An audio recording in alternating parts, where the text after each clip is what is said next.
Get ready.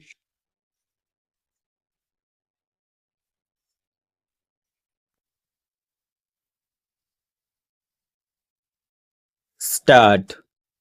An administrator who is doing an honest man's job and knows that he is doing his utmost often does not receive the recognition that is due to him. In fact, he meets with criticism and curses and feels irritated and hurt. An able administrator, however, will always do the right thing and also make the people feel that he reflects their wishes. The sensation must come to the people that he is reflecting their wishes to some extent. When a multitude of voices is advising the administrator or criticizing him, obviously he has to make his own choice and function according to his own decision. He cannot listen to or agree with each of the hundreds of thousands of voices which advise him, but by his manner of functioning, he should make them realize that he has given due consideration to what they said and that he has been courteous not only to them but to their thinking. That way, by and large, he will be able to satisfy each of them to some extent. In administration, as in most things in life, it is not only what one does, but the manner of doing it that counts. It is exceedingly important in dealings with large masses of human beings, as in a democracy. I should like to stress this, especially because it is of the highest importance as much for the administrator as for the politician.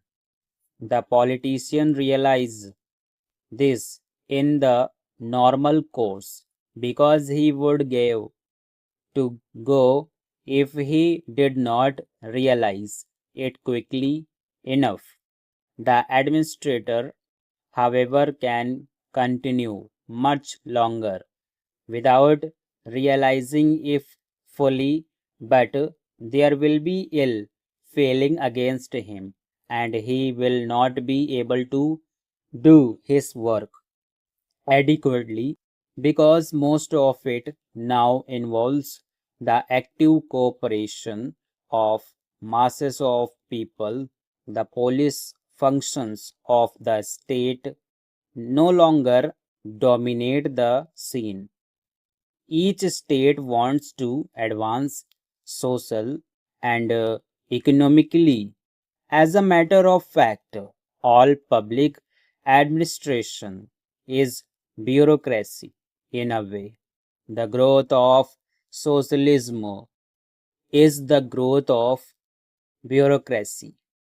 It is very odd that the people who sought most loudly against bureaucracy are the people who want more and more of it. That is what is involved in the growth of socialistic avenues of work. The administrator's work is becoming bigger and bigger. He has not only to keep peace in his area but also to understand people.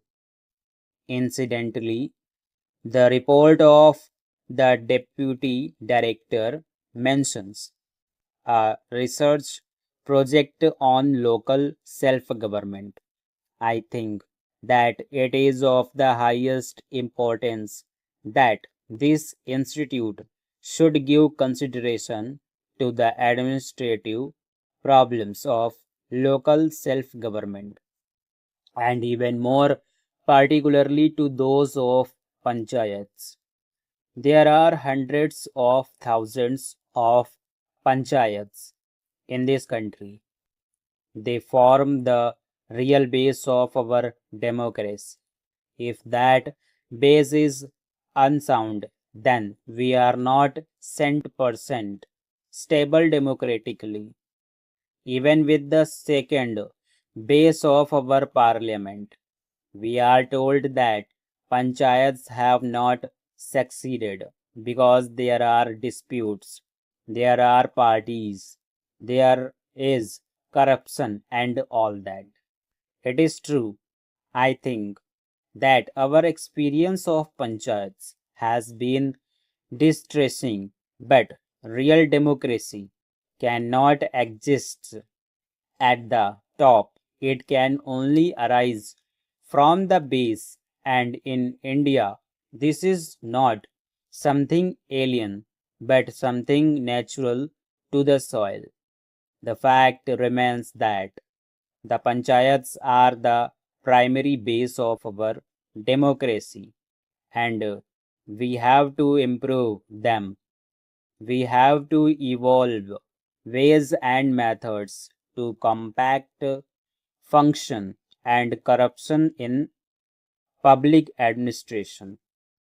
To take an instance, some kind of compensation is often given in the villages to a large number of people, or some relief work is taken in hand in a village, and some petty official is put in charge of giving relief or compensation.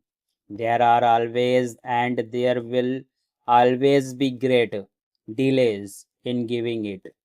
Very often, by the time it reaches the recipient, either most of it disappears, or by then the recipient has suffered a great deal.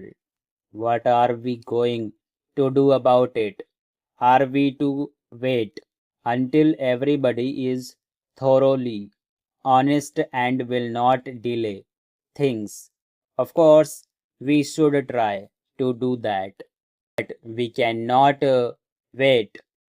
Suppose the whole village is gathered together and the government announcement about the scale of the compensation is made in public.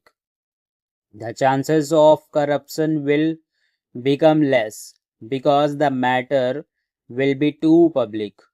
This is a very simple thing, but it is not done. Why can't we work through simple methods?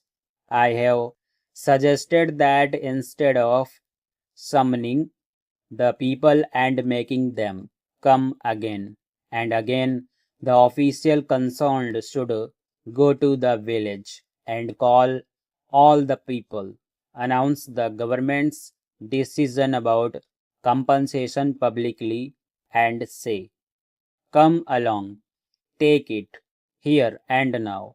And where this is done, there will be no chances of delay unless some such methods are evolved. Corruption will become a serious problem.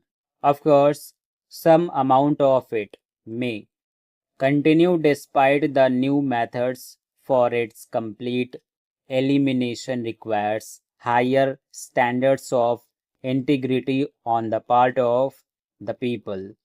This has to be ensured for honest administration in India. Stop.